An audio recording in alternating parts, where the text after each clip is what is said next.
V noci z úterý na středu 9. srpna došlo v Plzni k neuvěřitelně brutálnímu znásilnění a následnému pokusu o vraždu teprve 15leté dívky mladým Ukrajincem.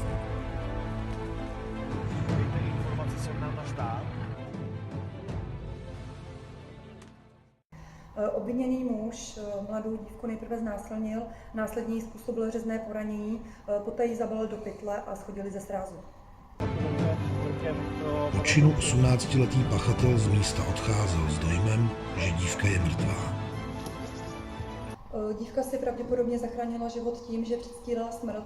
Poté, co muž z místa odešel, tak došla na bezpečné místo, odkud se zavolala pomoc. Pachatele se policistům podařilo dopadnout během několika hodin. Policejní komisařka zahájila trestní stíhání 18letého muže, kterého obvinila ze spáchání trestného činu vraždy, spáchaného ve stádiu pokusu a z trestného činu znásilnění. Jedná se o cizince, který na území České republiky pobývá již několik let. Kriminalisté zároveň podali podnět k podání návrhu na vzetí obviněného do vazby, který státní zástupce akceptoval, soudu návrh podal a soud muže dnes do vazby skutečně poslal.